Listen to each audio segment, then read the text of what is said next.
दोस्तों, आज यानी इस 21वीं सदी में अगर हम ऐसा सोचते हैं कि केवल बुद्धि के दम पर, बुद्धि के बल पर हम कुछ भी कर सकते हैं और किसी को भी जीत सकते हैं, तो यह हमारी एक बहुत बड़ी गलतफहमी होगी।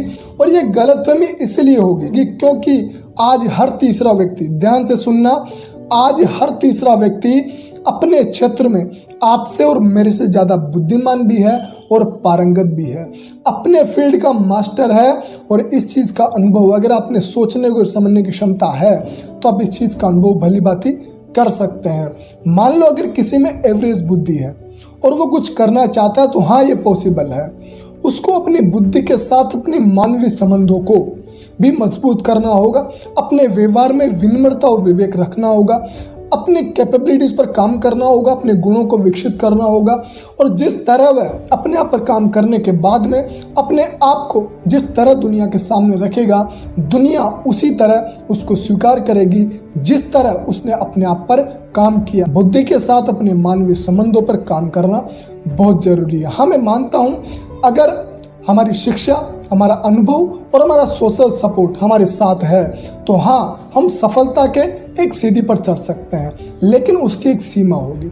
उस सफलता की एक सीमा होगी, लेकिन अगर उसके आगे हमें जाना है, उसके आगे हमें एक नई पहचान बनानी है, तो वो हमारे अनुभव, हमारे गुणों, हमारी प्रामाणिकता, हमारे चरित्र पर निर्भर करती है कि हम कितना आगे जा सकते हैं।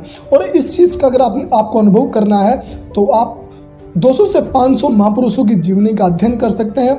आपको पता चल जाएगा कि शिक्षा के साथ, बुद्धि के साथ हमें किस प्रकार से अपने व्यक्तित्व पर काम करना पड़ता है, अपनी कैपेबिलिटीज को पहचानना पड़ता है। और ये मैं नहीं कह रहा हूँ, हार्वर्ड यूनिवर्सिटी में हुए एक सर्वे के अनुसार हमारी शिक्षा, हमारा अनुभव और हमारी कला हमारी सफलता में मात्र 15 से 20% योगदान ही रहता है। बाकी 80% योगदान हमारे मानवीय संबंधों का, हमारे गुणों का, हमारे कैपेबिलिटीज का, हमारे चरित्र का रहता है। इसलिए ये ध्यान रखिए कि आप अपने व्यवहार में विनम्रता और विवेक लाइए और अपने आप को पहचानिए। तब तक आप अपने आप को नहीं पहचानेंगे जब तक दुनिया आपको नहीं मानेगी। दुनिया के सामने अपनी एक पहचान बनानी है, अपनी एक शानदार छवि बनानी है, तो बुद्धि के साथ आपको अपने आप पर काम करना होगा, जिससे आप अपने गुणों पर, अपने सद्गुणों पर, अपनी प्रामाणिकता पर, अपने चरित्र पर, अपने पर्सनैलिटी पर, सब कुछ पर आप काम कर पाओगे, अपने मन को अपने वश में कर पाओगे और जीवन को एक शानदार बना पाओगे। तो मैं मानता हूँ एक एवरेज बुद्धि वाला व्यक्ति भी इस दुनिया में अपने नाम का एक अलग वजूद बना सकता है, एक पहचान बना सकता है, लेकिन उसको अपने मानवीय संबंधों को, अपने रिलेशनशिप्स को और अपने व्यवहार में विनम्रता और विवेक के साथ अपने चरित्र को शानदार बनाना होगा। तभी आप अपने वजूद को, अपने नाम को दुनिया में शानदार बना पाओगे।